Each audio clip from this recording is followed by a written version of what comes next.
Hello, everybody. This is Purge bringing you guys a replay commentary. This one is for Make. Is that how I say your name? You are. I'll pause for a sec while I talk through this.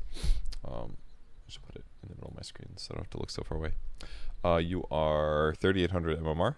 What do you want me to focus on? You play mostly support and would like to get into high ancient and low divine with it. You're legend 5 now. You feel like you have the most trouble with laning and figuring out the right plan for the mid game. A lot of times between 15 and 30 minutes you don't know whether you should ward or coordinate a smoke gank or just sit behind your position 1 and 2. Any insight on this and how to lane more effectively would greatly appreciate it. Okay, cool. And your comments for this specific replay is please focus on laning and mid game decision making and itemization. We felt pretty lost, you and PL are friends. Okay, well, that should be pretty easy to go through. As soon as I finish blowing my nose, I'm sorry.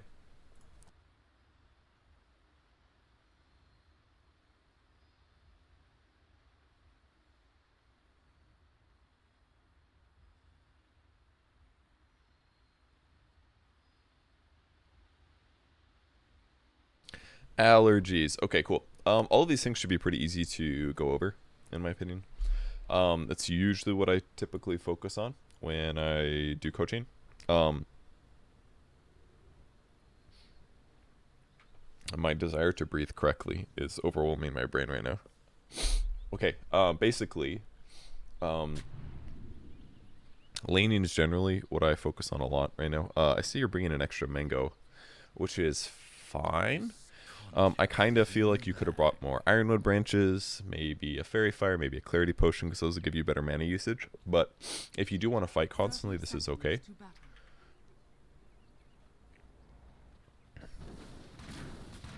So, first mistake. When you are looking for heroes like this, and you spot one, it's generally a bad idea to begin fighting them to the death, because you want a better vantage point about how the lane is going to go. I looked at these heroes, and I briefly realized I didn't really know who was going to lane here. In hindsight, it's obvious, right? 4 Snapfire is usually more common than 5, and then Mirana is going to be their offlaner, right? But the problem is that as soon as you start fighting the Snapfire, you are putting yourself potentially in a 2v1 situation. And this is basically what most of the laning stage comes down to is, are there a lot of opportunities where they do more damage to you than you deal to them? In the case of a 2 versus 1, that is going to be an issue, where they're going to be hitting you at the same time. So when you stood here and hit twice, you kind of asked to put yourself in the situation that not only did they land a nice air on you, but they both right-click you a lot. As soon as the Mirana shows her face, as soon as she is shown, you realize, oh, I need to walk away because I am in a 2v1 situation where 2 heroes are right-clicking me when only I'm right-clicking back. Therefore, you will lose that trade 100%. There's no way you won't lose that trade. So, in that circumstance, you instantly need to retreat. I'm sorry, I need to. It feels like I'm like 15% of the way towards the sneeze, but I'm not there, and it's really, really throwing me off here. And talking seems to make it worse. So that was a small mistake.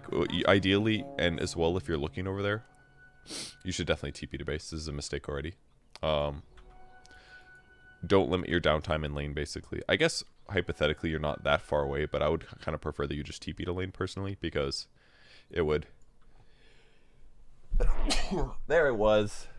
I was waiting. I knew it was coming. I could tell. I could tell it was coming. Okay. So basically you want to be back in lane as quickly as possible, if possible, because then you can do things to your opponents. You're not that far behind the creep wave, I guess, so walking probably seems like a good thing, but I'm gonna have to sneeze again. Oh, I gotta blow my nose again. Oh, yeah. 1 sec.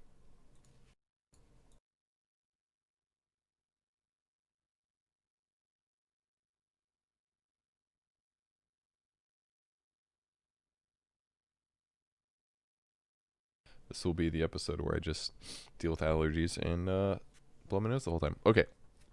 So basically being back in, you want to maximize the amount of time that you're in lane, basically, because doing so will mean that you are accomplishing tasks. Like, you're getting here 10 seconds late, which isn't terrible, but you almost always want to TP back to lane, and I definitely would have, because I would have gotten here earlier. Like, this is only the first creep wave, so it's not that big of a deal, but if you had been here, PL wouldn't be losing necessarily 200 health. Maybe he's missing half of this, and you're missing half of that, and that'd be better for your PL, for example. You made a mistake here. Your goal, so basically your goal as a support is to stand over here. And this is because you want to be able to harass them.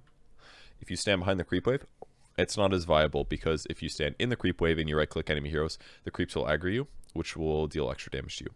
So if you stand on the side and attack, what this means is you could force the Mirana into a 1v1 situation. And if you look at her items, she actually doesn't have any regen. That means that any time you hit her right now, she can't heal up, whereas you can. Therefore, if you lower her HP, she has to leave the lane. Let's assume she has regen items instead of boots. What this does is you stand and you trade hits with her, and ideally you trade better than she does with you. You guys have about the same damage. She has better movement speed. Well, I guess that's boots related, but basically you have the same damage. So you hitting her and her hitting you is going to do about the same damage both ways. You can use spells sometimes. She can use spells sometimes, but primarily it should be the same. If Snapfire decides to walk over and help, that's when you walk away. Snapfire starts walking over to force the 2v1, then you walk away. And then Snapfire goes back to the creep wave, the last hit, you resume attacking the Mirana. That's basically your game that you're playing. If you are successful at doing this, Snapfire will miss some last hits, and when she does run it, you will waste time with PL. And the whole time, or when she's running away, then PL is not pressured and can get more denies than last hits, which will overall win you more of the laning stage. So you're already kind of messing up by approaching this way. And your other primary goal is to secure last hits, primarily on range creeps. So this is a very, very common thing to do as a Grimstroke in a lane, is that you get Stroke of Fate and you nuke the range creeps. See this? Boom, right here. Nuke this. You nuke this, you guys get the experience. You might think like, oh, I'm not supposed to get last hits, but if it's a creep over here, your PL is not going to get the last hit, right? So it's better for you to get it over anybody else. So Stroke of Fate this, rather than them denying you, because now you get a tiny, tiny amount of experience. If you guys might have denied this creep, I didn't see, but imagine if you get the last hit and you deny the range creep, then that means you're going to hit 2 faster than they are, and then you have a better chance of like hitting 2 and then going for a kill, for example. Like if you guys hit 2 before them, look how easy it is to kill Mirana. She has boots, but she doesn't have leap yet, so you could go on Mirana with Stroke and Inkswell and Spirit Lance, and she's probably gonna die. Minimum, she takes like this much HP. So that would be the right thing to do. You walking back to the courier here, this is a huge waste. Well, maybe not a huge waste of time because you wanted to go de-ward a potential ward, but generally you don't want to. You basically stood here for did not much basically for the first wave. Then you walked all the way back here. Then you walked over here. Generally, you could have spent that time attacking the Mirana, for example. But so far, you've wasted a lot of seconds, basically, in your laning stage. Like, you've actually done almost nothing so far as a support. I don't even think you haven't even cast a spell yet. You haven't skilled the spell yet. Alright, now you're attacking this guy. He's running away. As soon as he runs over here, you basically don't give a shit. You should probably just go over here and try to bully the other hero. Because, frankly, chasing her around like this is not really helping you that much. And now look at this. 2 people attacking 1 hero. Now you're moving over to help, but what does this do? Almost nothing. So this is a perfect demonstration of you not doing your job. What have you accomplished in 1 minute and 46? You walked a lane late. You stood here for a while. You got 1 last hit, I believe. Then you walked over here and de-warded a ward. That's in 2 minutes. I could do that in literally 15 seconds. So what'd you do with that other minute and a half? Not much, basically. What you should have been doing this whole time is aggressively bullying Mirana, or like the problem, like fighting her over here isn't great because she can outrun you basically. So like you're not going to kill her. So it's better for you to stand like in a place like this. That way if she runs too far to the left, it doesn't take you as long to run back and to kill or pressure Snapfire. But what's been happening is she just gets full last hits. There's a really nice arrow by Mirana. You also kind of blocked him a little bit here, but like, if you aren't in position and they get to 2v1 pressure your carry, they're going to go on your carry, and then you have to try to react. And every time that there's people going for kills, they're going to commit to that one guy, and the other person in the lane, which is you in this case, needs to do everything you can to try to limit them from killing your guy. And the best way is for you to try to kill one of them at the same time to force that guy to back off to limit their damage output, basically, or to AoE disable them. I don't think you made like a huge mistake going for the Stroke of Fate there or anything, but you should have been here earlier. That way, if you start attacking the same time they go on Mirana, you get like you start attacking Mirana like 4 times or something, then Mirana runs out of HP faster, and who knows, maybe PL can like throw a nuke on Mirana and she dies, you know? That's like a possible option. But like this is a common thing. If your supports don't do a good job lane pressuring, all that pressure goes on your carry instead. Your carry runs out of tangos almost immediately. They get less farm, and they have less gold, and they're less likely to snowball. So basically, as of 2 minutes, you've done a very poor job helping your core in your lane. You've basically been a non-factor, with the exception of dewarding the ward. So let's see how you handle this now.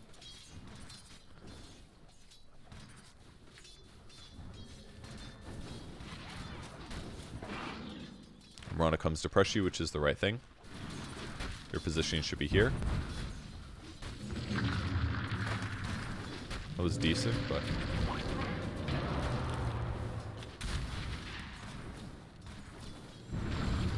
that's pretty good.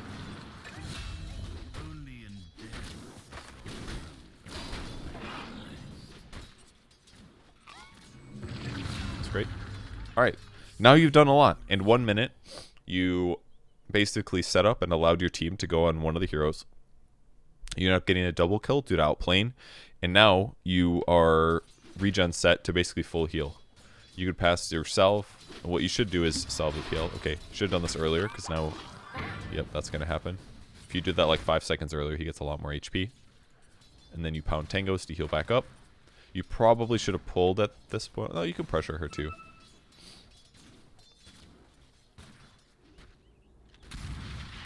See what happened again just now? She right clicks you and you run away. And what happens? That opens up a 2v1 over here. You leave and she's like, okay, I guess I'll right click the PL. Now PL gets pressured and you have to go try to react to this.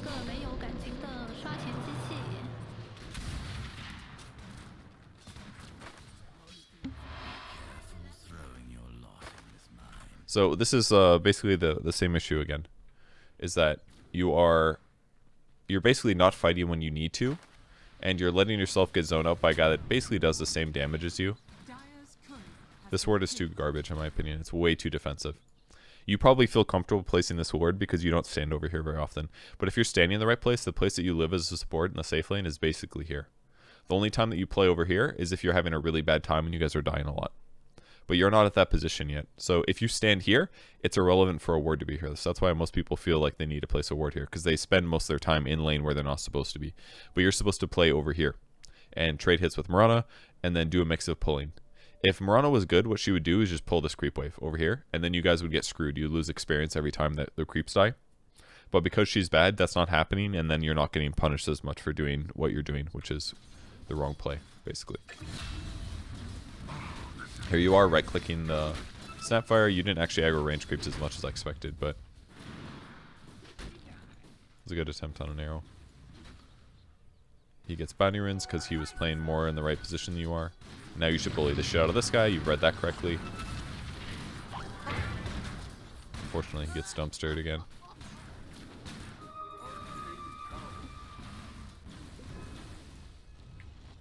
Don't buy mangoes at this point. This is a huge mistake. Clarities, man. Clarities give you way more mana per gold.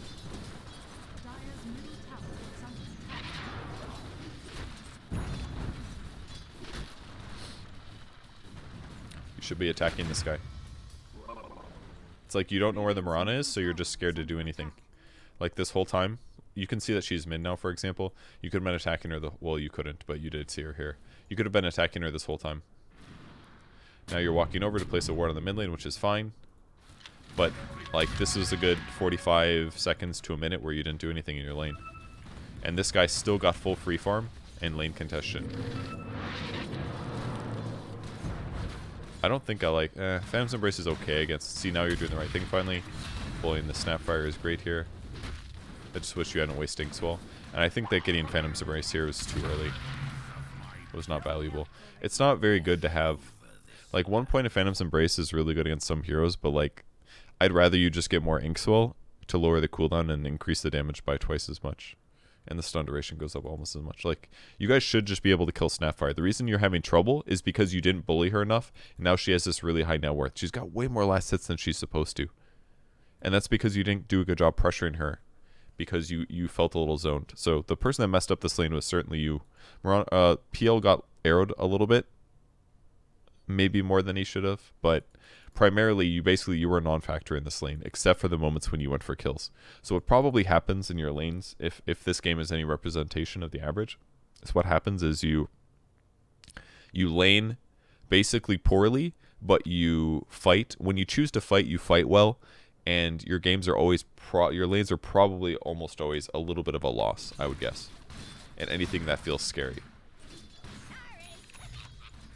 And I get that you gave first blood and all, so maybe it looks more scary. But do you see how many last hits and denies this guy's getting? He's like literally getting whatever he wants. Now PL feels like he has to go jungle because she's just gonna blast him with scatter blast and he'll lose experience. And every time he comes up for a last hit, he's getting attacked like 4 times because she's doing the right thing. And because she has the gold advantage, she buys double bracer. Now her HP, her damage, everything is just relatively high. So now it's just hard to fight her. Made worse by the fact that you got only level 1 Ink Swell, by the way.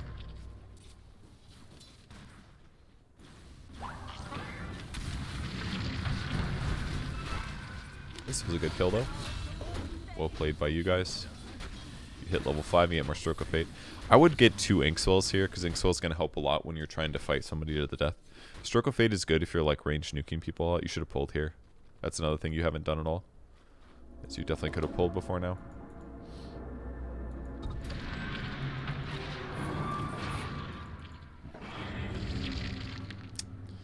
Twas a try. Tranquils is fine. Doesn't bother me, but you need more mana regen. You should be bringing yourself clarity potions. Especially if you're missing this much. You're like, yeah, there's the clarities finally. Alright, ward still is kind of weird. Like, if you have your ward over here instead, you're going to see heroes TP in the lane and run in, for example.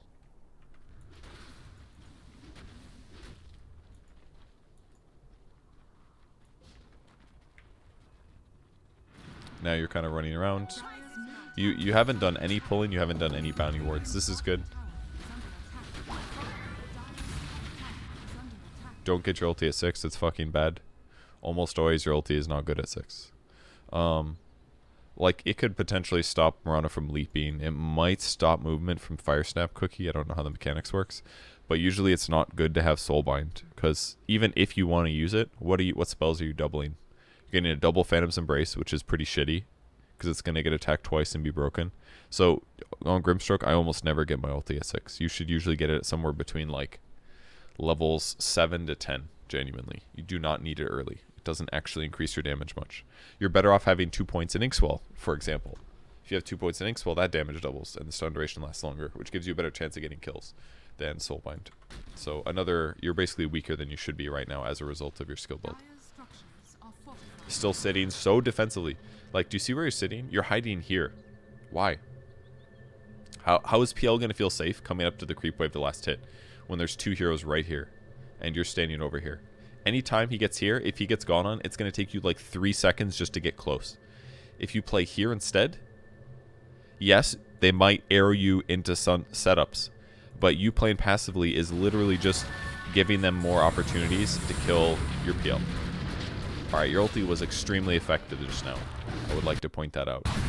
Let me see this again.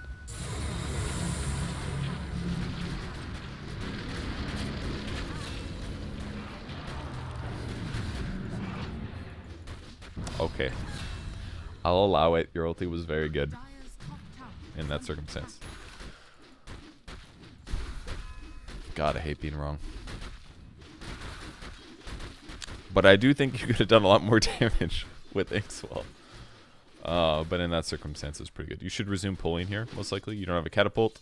You're basically sitting here in the creep wave. So PL actually has pretty good levels, but maybe that's just because you guys got 2 kills, but you still haven't pulled. Please go pull. There's 100 experience right now. That would level you up, you know?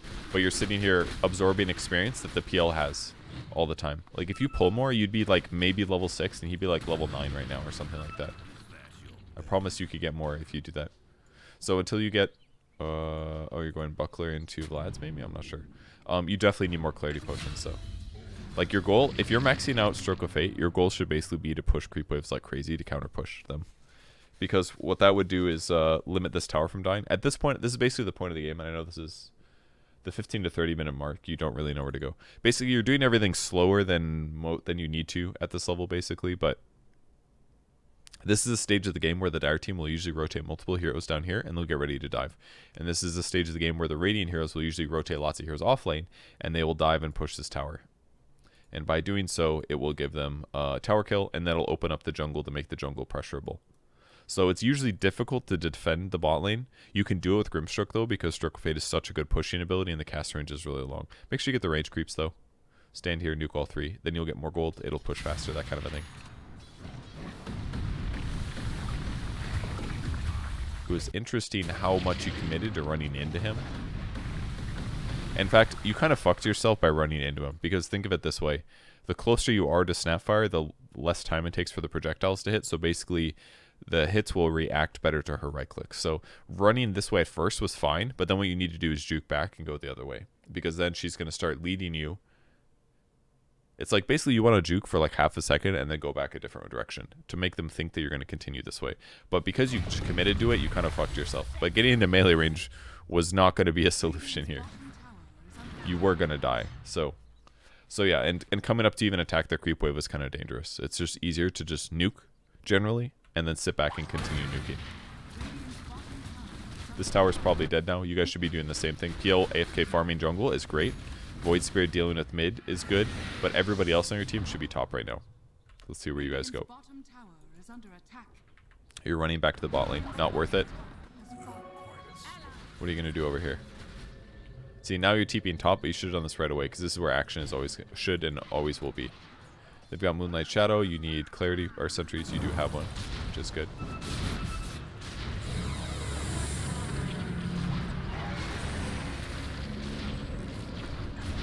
Purge well.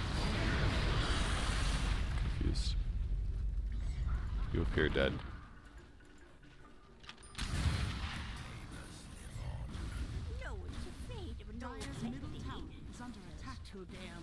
I mean, you guys reacted okay, but it was a vision problem, I think. You didn't have detection ready. So the reason that basically felt weird was because it wasn't really a gank. It was like you guys were reacting to a fight where they had more people there at the start. And, I don't know, we didn't see a shackle or anything either. But basically it was a sentry issue.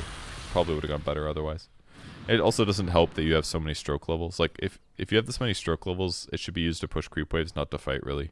For fighting, Inkswell is just a lot better, so you should usually level them about equally, is generally what I do.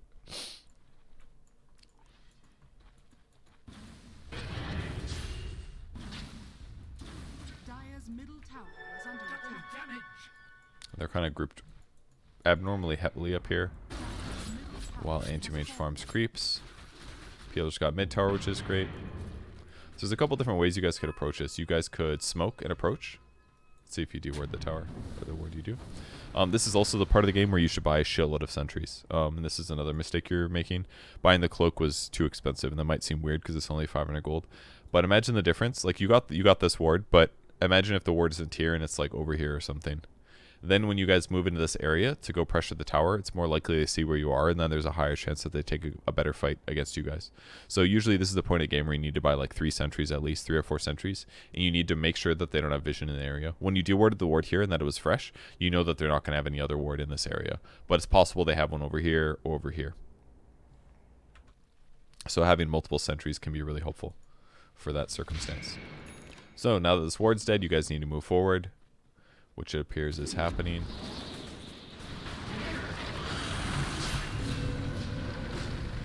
Oh no.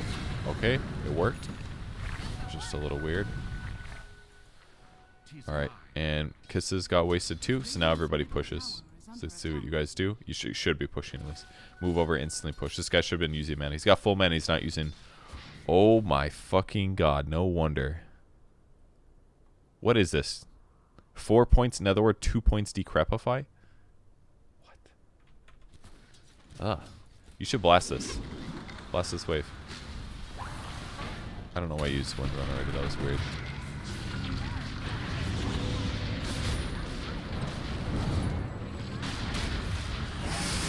Oh, that miss was painful. You really need more Inkswell levels in my opinion.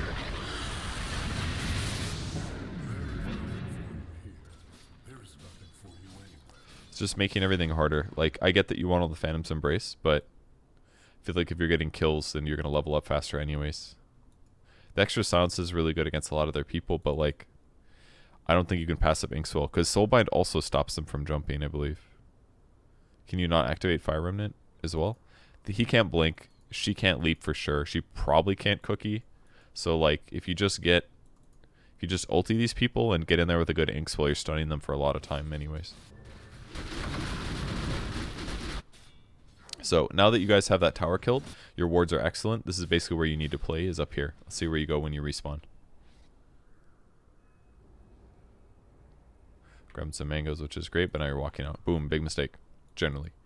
Buy extra TP, go TP to a lane, go get some shit done. Because look how much time this is going to take. That was 30 seconds afterwards. You just wasted 20 seconds to save 90 gold.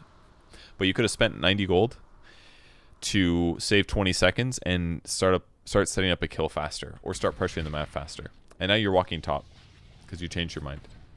Took you 30 seconds to get out of your base. 30 seconds of this game you wasted. So yes, you saved 90 gold, and yes, you could still TP to a different lane.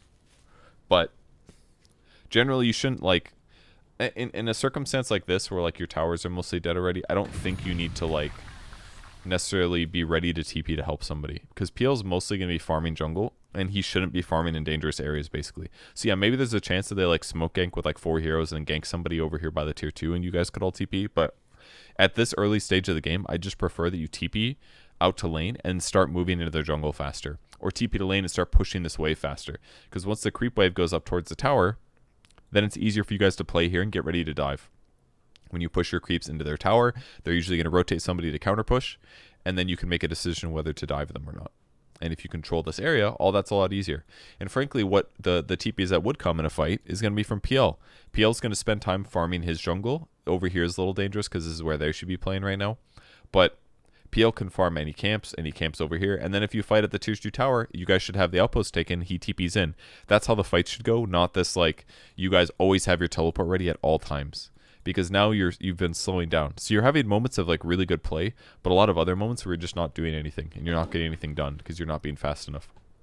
You ran all the way top, then you're running all the way mid because they're kind of pushing in. And pushing out the mid lane is definitely important. Normally your Pugno would be able to do this if he actually had fucking Nether Blast maxed out.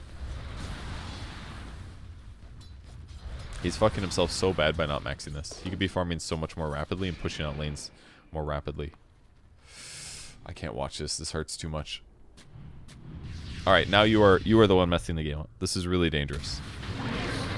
Much like I said, how you should be fighting in here, you should not be going into your jungle anywhere between like it is straight up not safe to enter your own jungle between like the 12 and 20 minute mark.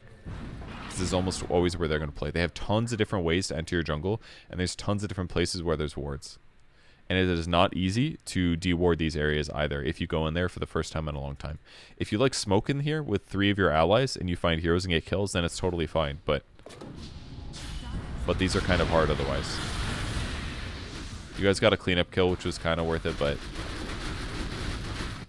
not really. It was okay, I guess. Alright, let's see what you do when you revive. You're going to walk back to lane again, you bastard. Come on. Think of all the wasted time you're wasting. All for 90 gold.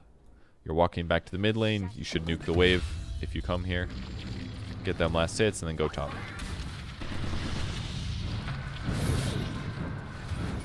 So this is one of the negatives to auto-attacking a creep wave across the river, because they will do this shit. Sometimes it's a lot safer to stand here, nuke it, wait 5 seconds, nuke it again. You're going to miss some of the last hits, but ultimately that's better than dying. Now they're moving down bottom with a smoke, which is smart of them. They're probably going to kill your PL, because this was too dangerous to farm here. He can use his illusions to push it out a little bit, but farming this far away from any safety, especially when there's not an outpost, is dangerous. So they're actually on their team pressuring your heroes. What have you guys been doing? Standing around the Roche pit, not doing anything. Has Pugno been pushing? No, he can't. He's only got 1 point in Nether Blast because he has no fucking idea how to play this hero. And in the meantime, Wind Ranger has also been hitting creeps, which is good, but not really the biggest thing in the world. You've again wasted 20 seconds walking to the mid lane. You've now been level 9 for probably close to 5 minutes, I believe. And you haven't really been in a fight in a long time. Now you're crossing the map to ward. Walking this direction to ward is generally seen as not good because there's a decent chance they have vision that spots you crossing the map. I generally, if I want to ward in this jungle, I'll TP here and then I'll walk this way, because then you can kind of like deward as you go. But when you kind of just run through the river like this, if anybody saw you coming here, there's a lot of different angles they can like collapse and kill you from behind, basically. Radiant's bottom tower is under attack. This feels dangerous to you because this wave isn't pushed out very far, and because you're kind of by yourself, but you should have taken this outpost. Alright, let's look at it from your perspective now. So on the bottom side of the map, they are prepping to push. Pugna's like, I cannot wait to use my Nether Ward, because I literally can't do anything else in this game. So I'm so jacked to place Nether Ward down. But this is very dangerous to defend. But the nice thing is that most of the time it doesn't matter. And that's because as soon as this creep wave comes out of the tower, you press the glyph button and the tower kills all of the creeps.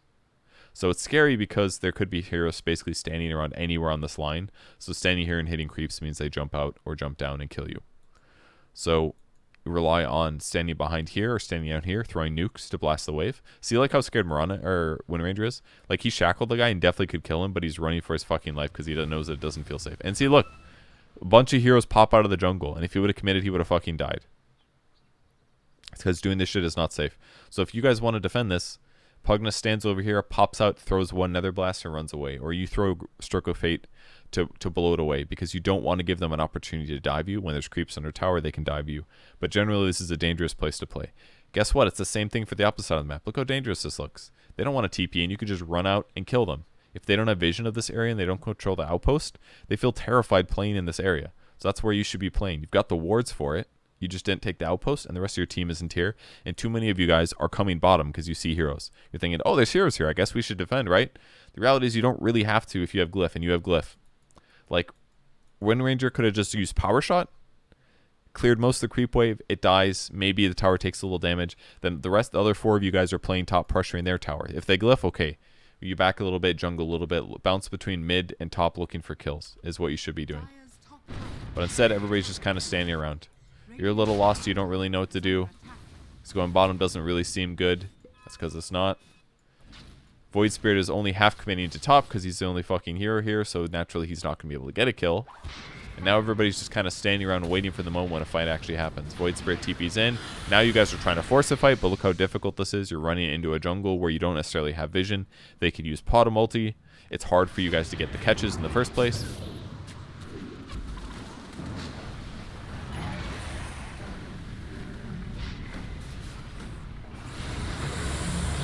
Wanted to see if Pugna was going to look. Alright, here comes the chase. You put a sentry down, or somebody did.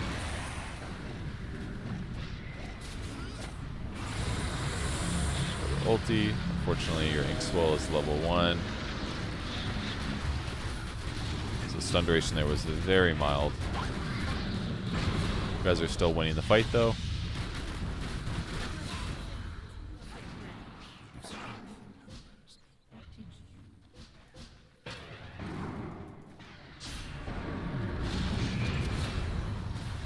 Cool, you guys got a whole bunch of kills. Just wish your ink swell was higher. You are still level 9. It's because you haven't pushed creep waves or been alive when a team fight was won in probably 12 minutes or so. You still haven't bought a second TP. This blows my mind. You got one TP, buy a second one, man. Hey, you hit level 10 with the tome. Congratulations. What are you doing? You're walking back to lane again. Here's another 30 seconds wasted. Radiant's middle tower is under attack. Just teleport. Just TP. Like, out of all these times that you didn't TP, how many times did you need to TP? 0. Which means that all of your times you didn't TP were wasted. Because it's better for you to get on the map and be there 20 seconds earlier for you to teleport. There are some cases where you don't want to do that. Usually if you're a core, I would say it's better to... There's times, certainly, where you shouldn't TP. Because, like, if you know your team is... Like the PL example. If he wants to TP to the tier 2 and push out bot lane, sometimes it's better for him to walk that way. When the fight happens top, he can TP to the shrine, you know? But generally, support should just fucking get on the map and go. Unless you're maybe a defensive support, but... I think there's a lot more that you can do on the map with Grimstroke than what you did. So...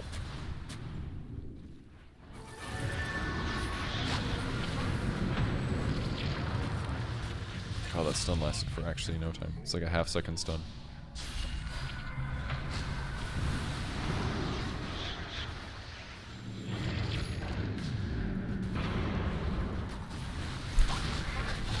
You guys have such pathetic damage. It's so funny. Oh god, another swap blast. Kill me. All right, now you've committed the gravest of all sins. You do not need a 4th point in Phantom's Embrace. It increases the damage, and that is it. It is not worth it. It lowers the cooldown, whatever, but it increases the damage. There is no way that you should not have 2 points in Inkswell in this moment in time. There's no way. Over the 4th point in Phantom's Embrace. The 4th point is the last skill that you should ever skill on this hero, more or less, unless it's a really bad Inkswell game. If you have like all ranged heroes or something, the skill is very good. Like almost always, I will max like Stroke of Fate and Inkswell first. Sometimes Phantom Embrace is better. If you have like an all-ranged lineup or whatever, Inkswell is not as good. But like on PL and on Void Spirit, it's both. It's really good on both heroes. All right, your guys' wards are great. What are you doing wrong? Nobody's pushing top lane. You have all this control here, but there's literally 0 pressure coming at the tower. If you put pressure on the tower and you have vision of the area next to it, then it's really easy to take the tower or to continue to pressure it. Because if somebody does try to defend it, you usually kill them. But instead, what you're doing is now running 4 heroes through the jungle, through the map, in a place that you don't have vision of. And you're smoking to try this, but you see how hard this is going to be? You're going to be walking up a cliff where they probably have ward vision. You don't have sentries on your heroes. What are you going to do? Like, ulti guy, silence him, and have people follow up, I guess? Like, this is really difficult to do right now. Now you're running across the map down here. What, hoping some guy will push it out? Like, look at all this gold that you guys could have gotten right now. Like, one hero could have stayed top, say Pugna, with 4 points in Nether Blast. Could have stayed top, blasted this wave out. And if he gets attacked, everybody TPs the outpost and you back him up. And then maybe you turn it into a tier 2 tower kill. But, like, this tower is never going to get glyphed if nobody pushes it. So all you need to do is push it really efficiently. Efficiently meaning one hero pushing it with a couple spells. Every creep wave, use 1 nuke. You could do this as well, by the way. Come top, push every creep wave. Get a couple last hits, push every creep wave, and all of a sudden you got a whole creep wave on the tower. Maybe they glyph it. Okay, if they glyph it, then maybe everybody rotates top, and then you push it again, and then you take the tower with your superior vision. But none of this is happening right now. Hey.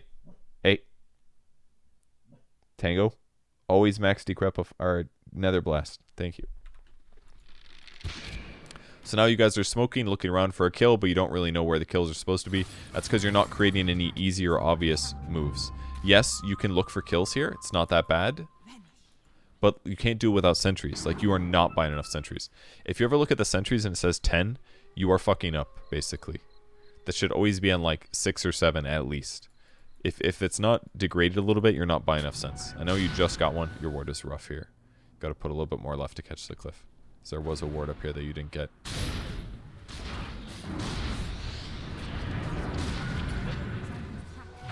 Trying the silence.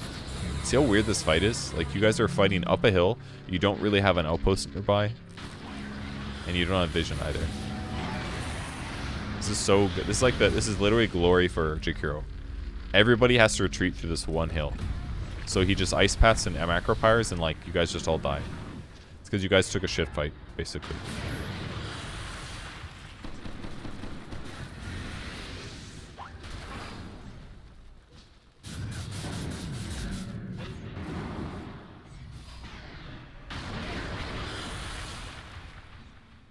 Now, because you all died, they get to push across the map now.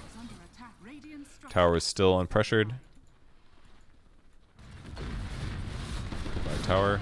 Now they could Roche. Potentially.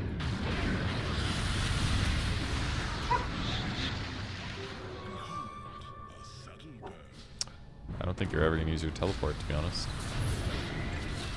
Fight is happening.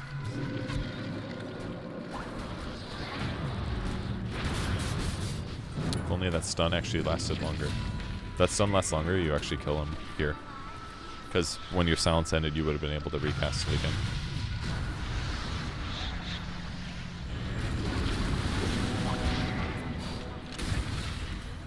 Fight does not go ideal, but you guys can push. In the meantime, AM pushes your tier 2, Glyph clears it. He will probably come back next wave.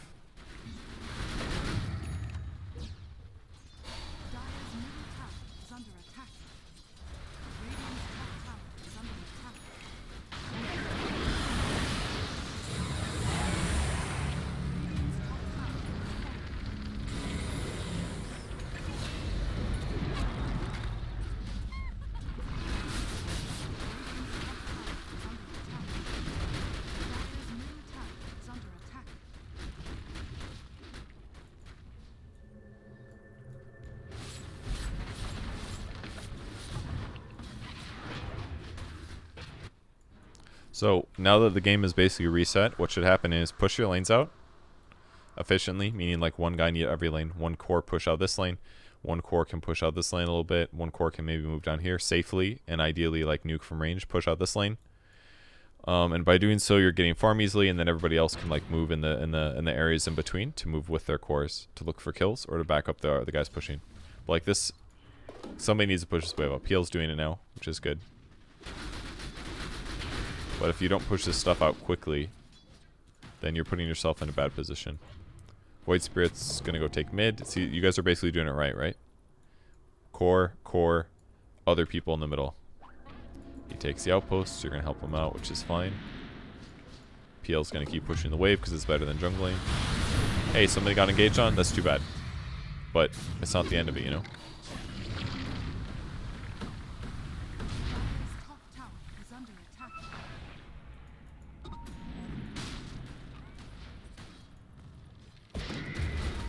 Some shit happens, so PL will back up and jungle a little bit because things are scary now.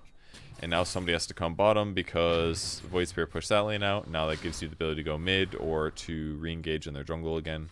And this is basically how things will go for the rest of the game. And I guess you guys lose at the end. But frankly, at this point, it looks like anybody could win. It just comes down to how you guys play.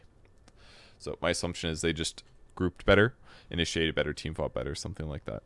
Something that's basically a coin flip. The game basically became a coin flip because both teams play with chaos and don't necessarily go where they're supposed to be. So let's watch the other replay now. A Pudge game.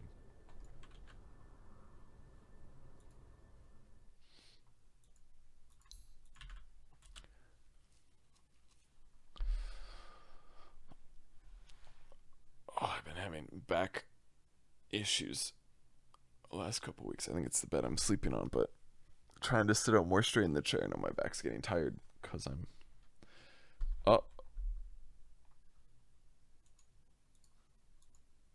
I downloaded the other game. Hopefully this one works. Match data not found. Alright, let's do some detective work. I don't know if this is going to work. I might have to stalk the shit out of your profile to find this, but I think we can do it. This was an hour and 10 game. That game went on for 40 more minutes? Jesus. I can't look through previous matches here, but what I can do is look up your match ID on Dotabuff. Let's see if I can find the Pudge one to make sure that the replay ID is correct. Because I don't remember if I downloaded. Usually when I get replay coachings, I download the replays right away, even if I delay doing it for 2 weeks. Okay. Looking at your latest matches, you have match history on, which is good. Let's find that Grimstroke game 18 days ago. Is it this game? You had a really rough game, that one.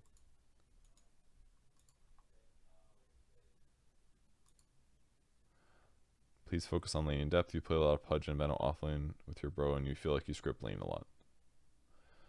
Okay. Yeah, this one's Pudge Veno. Other one looks like Pudge Veno also, but you did better. Let's try to watch either one of these and see if this is the right match ID. Oh god, actually I can't download these. These are going to be too old. But maybe you typed it in wrong. But if you typed it in wrong, then I definitely don't have it. Alright, you wanted me to watch the replay of you owning on Pudge, it looks like.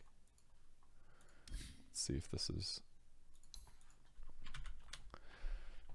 If it keeps saying match data not found, then I don't know what to do. Other than, well, I have some ideas, but I think this is the one you wanted me to look at. Yeah. It looks like you typed it incorrectly, but for some reason it's not loading. Okay, server issues on Valve side. So what we will do instead is go to your profile and find a recent Pudge game. You do have one 3 days ago. It did not go good. You did not have a Veno. But unfortunately, this is what we'll have to go for. Because the other replays are expired. Unless Valve is just messing up right now. Valve! Come on.